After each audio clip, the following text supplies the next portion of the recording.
Santo Fransiskus. Mengapa Santo Fransiskus penting? Anak-anak pasti tahu karena anak-anak semua bersekolah di bawah naungan Yayasan Santa Maria yang adalah milik para suster Bina Fransiskus Bina. Ya. Karena itu Santo Fransiskus tidak asing lagi bagi anak-anak. Pekan Santo Fransiskus tahun ini kita puncaki dengan perayaan hari ini. Peringatan Santo Fransiskus, Pesta Santo Fransiskus dari Assisi.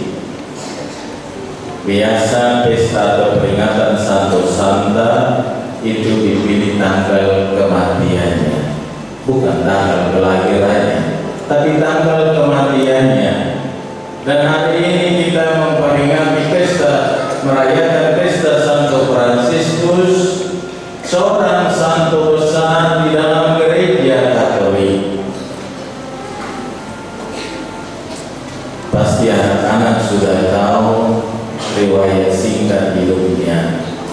Ia berasal dari keluarga yang kaya raya, orang tua pedagang kain, ibunya bahkan keturunan Indra. Karena berasal dari keluarga kaya, dimanja oleh bapaknya, maka dia pun juga hidup berfoya-foya dan boros. Di suatu saat terjadi peperangan antara Assisi dan Perugia, wilayah Umbria, Italia Tengah. Beberapa tahun lalu Pastor belajar bahasa Italia di Perugia itu dan pergi dengan kereta api ke Assisi. Ini daerah tetangga saja berperang. Mereka berperang, akhirnya Fransiskus ditangkap, dimasukkan di dalam penjara, disiksa. 1 tahun kemudian keluar dari penjara itu dalam keadaan sakit. Dan disitulah awal pertobatannya. Dia mulai berpikir tentang orang miskin. Dia melayani orang miskin, orang sakit, mengunjungi penjara. Dan yang menarik juga yaitu dia mulai bersemangat untuk berdoa.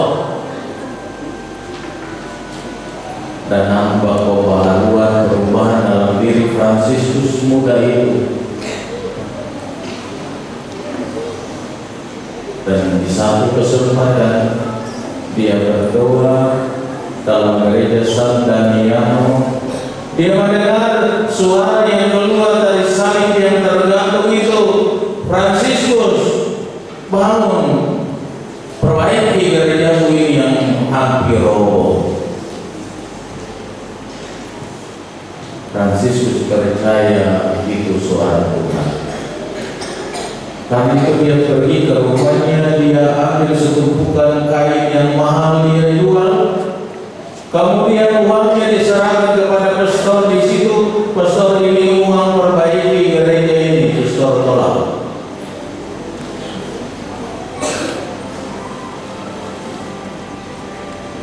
Bapaknya menangkap dia, pukul dia, penjarakan dia di kamar di rumah itu. Ibunya sayang kepada Fransiskus dan kemudian bebaskan dia. Dikatakan di saat itu Fransiskus mulai menyadari sungguh makna doa Bapa kami, Bapa kami yang ada di surga. Kalau Bapa saya di dunia ini dia pukul saya, masukkan saya di sel, saya semakin menyadari Bapa di surga yang maha baik.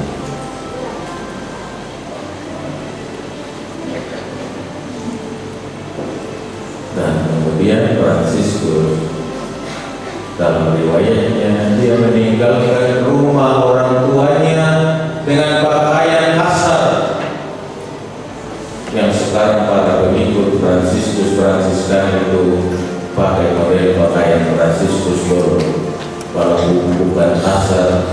tetapi sekarang lebih mahal juga.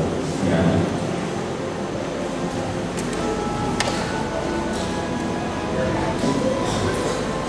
Kita tahu banyak tentang Fransiskus, tapi seorang yang luar biasa, seorang yang akhirnya meninggalkan cara hidup muda yang berfoya-foya dan memboros itu, kembali menjadi seorang yang luar biasa yang hidupnya semata-mata untuk Tuhan dan sesama, dan dia menghayati apa arti kemiskinan, peduli dengan orang miskin. Kadang dia berkeliling minta-minta di daerah pesisir sampai barunya itu mengetuk pintu. Kadang orang dari lantai 1 siram dia dengan air, dia tidak peduli. Yang penting dia meminta-minta untuk orang miskin. Yang pada saat itu jangan bayangkan Eropa yang makmur, tetapi Eropa yang sesungguhnya miskin, dan banyak orang yang hidup miskin dan menderita. Dan Fransiskus melakukan itu semua dengan semangat kasih yang besar.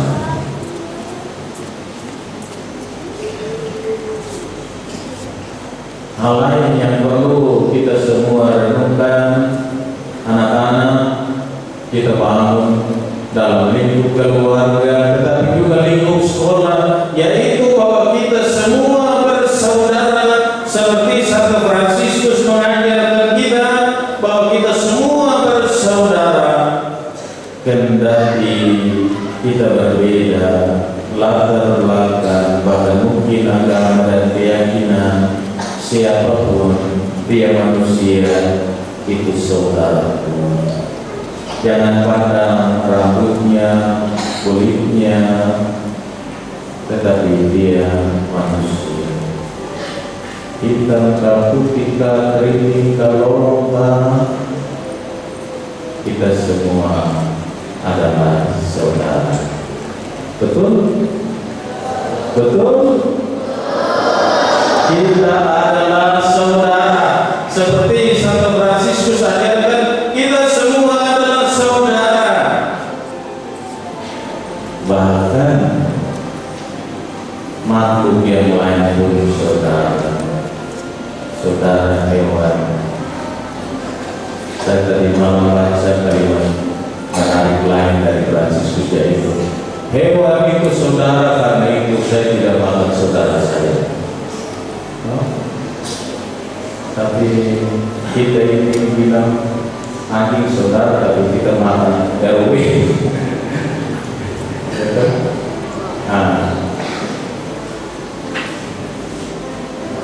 Memang Tuhan tidak larang bahwa kita makan daging, tetapi Fransiskus punya penghayatan yang luar biasa sampai dia bilang hewan itu saudara, karena itu saya tidak mau makan saudara. Baik Bapak Ibu, anak-anak semua yang terkasih, Fransiskus mengajarkan kita semua bahwa kita hidup dalam lingkungan dengan sesama saudara pada makhluk ciptaan lain sebagai saudara, maka kita akan ciptakan dunia yang harmonis dan damai. Kebetulan sekali selama semusim ini kita diganggu dengan asap tebal sampai negara tetangga sudah mulai mengeluh. Indonesia kalau ekspor jangan ekspor asap sama kami. Bukan hanya Malaysia yang mengeluh karena asap dari Indonesia, tapi kita juga mengeluh karena kita sudah mulai pakai masker. Ya? Sudah lama pakai masker, tinggalkan masker, sekarang pakai masker lagi. Karena apa? Lingkungan rusak.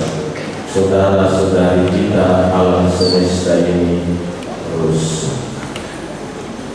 Rusak karena ulah manusia. Mereka adalah saudara, tetapi sekarang saudara mengamuk sehingga dia kembali hantam kita. Tunggu hujan turun baru mulai banjir hantam kita lagi. kita manusia tidak mencintai alam lingkungan sekitar. Karena itu di lingkungan persekolahan Santo Fransiskus, tetapi juga di rumah-rumah belajarlah untuk menanam. Nah, belajar untuk menanam, buang sampah pada tempatnya. Kalau ada kucing, anjing lewat, jangan lempar dia dengan batu, karena dia adalah saudara. Kalau mau makan secara teratur, tetapi jangan dengan nafsu makan terus sampai bilang-bilangan habis. Baik, Bapak Ibu, anak-anak semua yang terkasih dalam Tuhan,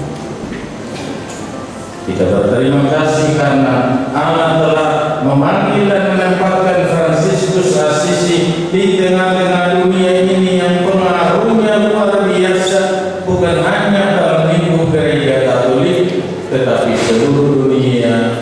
Banyak orang yang berkehendak baik mengagumi pribadinya, seorang pribadi yang mencintai keharmonisan, damai, dan persaudaraan.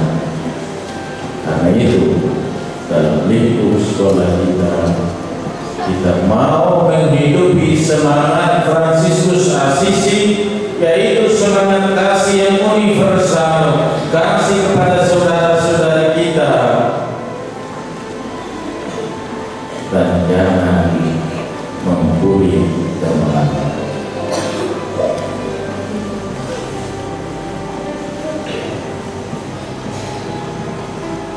Dan harap guru-guru, para suster membantu anak-anak supaya menamai teman-teman. Tetapi juga membangun semangat cinta lingkungan kepada anak-anak supaya sejak dini mereka menghargai lingkungan di mana mereka hidup dan berada.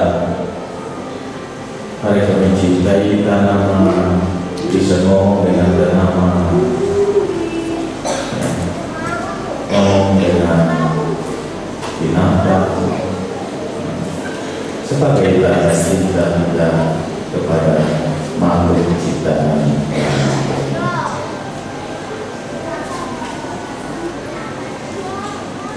Dan yang berikutnya itu kita belajar untuk mencintai damai. Damai di hati, damai dengan sesama, dengan teman-teman, damai di rumah masing-masing. Itulah beberapa nilai yang ingin saya katakan supaya kita mulai bangun dalam hidup kita, komunitas, rumah, dan keluarga persekolahan Santa Maria. Selamat pesta Santo Fransiskus dari Assisi, dan selamat mengamalkan nilai-nilai luhur pelindung Santo Fransiskus Assisi yang kita rayakan pestanya hari ini. Tuhan Yesus memberkati kita semua.